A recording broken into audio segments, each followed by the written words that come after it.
Sue Gray is the top official assigned to solve the Partygate affair. Boris Johnson himself met with her, and the opposition wants to know what was discussed then.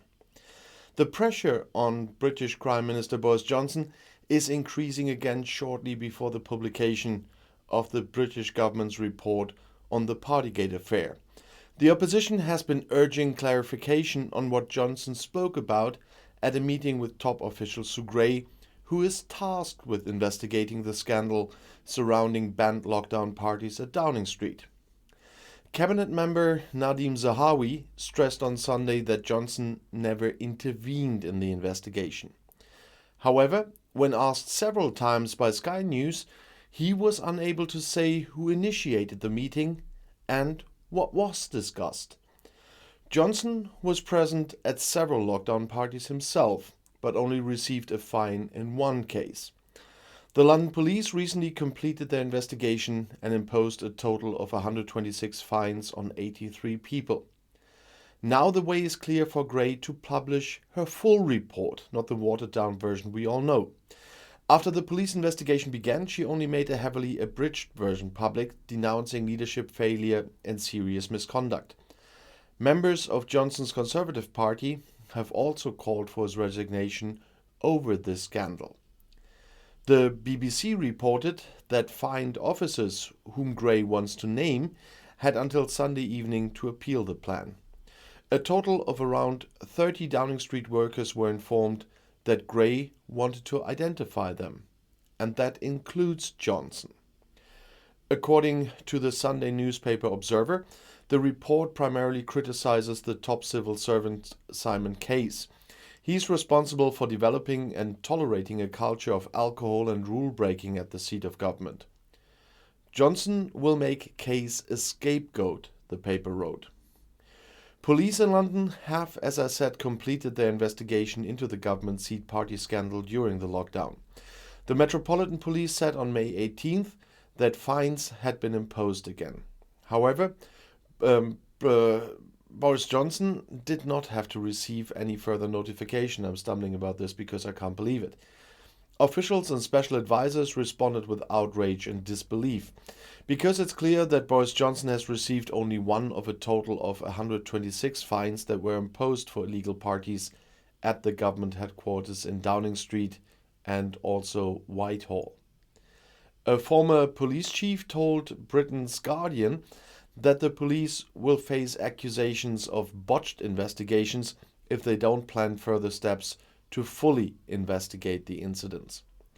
Brian Paddick, now Liberal Democrat MP, told the newspaper, "Police cannot defend themselves against the charge that they only gave the Prime Minister a fine because that was the minimum that could be imposed on him anyway." Paddick suspects political reasons behind the authorities' decision.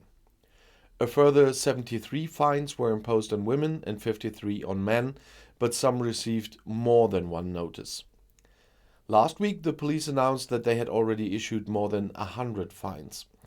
The exact amount of the penalties has not been revealed, but they could range from £30 to £10,000. The parties during the corona lockdown in the UK have sparked considerable anger among the British public at the ruling Conservatives.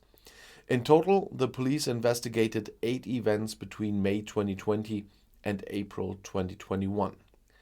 Johnson and his wife Carrie also had to pay a fine, although the Prime Minister has been shown to have been present at several lockdown violations. They were fined for attending a surprise party to mark Johnson's 56th birthday in Downing Street Cabinet Room in June 2020. The Prime Minister apologized for disregarding the corona rules, but rejected all calls for his resignation. The conclusion of the police investigation means that senior officer Sue Gray's long-awaited report can now be released in full, as I said. According to British media, that could happen this week.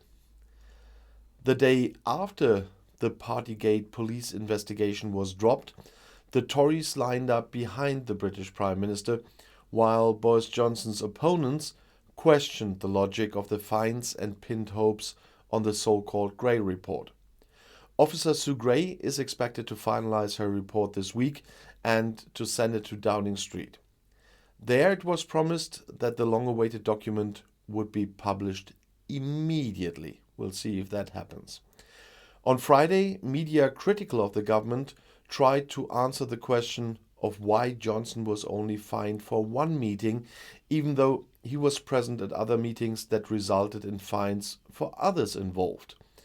It was suspected that different rules applied to Johnson as a resident of 10 Downing Street than to employees who were at their workplace.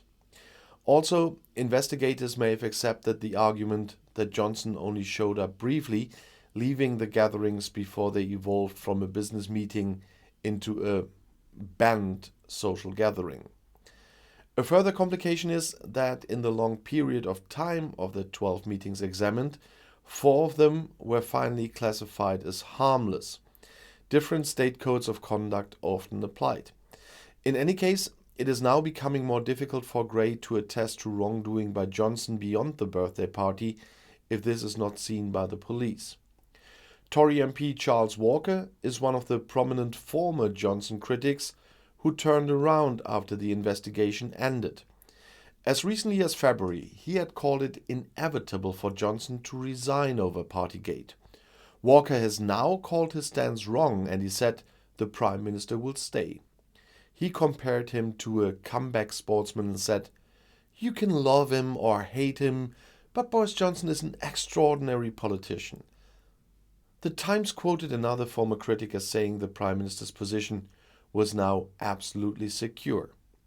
The fact that he only received a fine for a surprise birthday cake now makes his critics look a bit stupid, said the former minister. Well, Labour leader Keir Starmer has since changed the tenor of his call for resignation. Without further detailing Johnson's personal misconduct, he now called for the Prime Minister's resignation because he was responsible for the culture of Downing Street. Starmer is now under investigation himself because of the so-called Beergate affair. In order to distinguish himself from Johnson, he had announced his resignation in the event that he too had to pay a fine. And that would be the right thing to do. And to be honest, I still don't understand why Johnson only got one fine. And on the other hand, one fine is still enough. Every politician I know here would have to resign for that. And I'll see you in my next video. Bis gleich.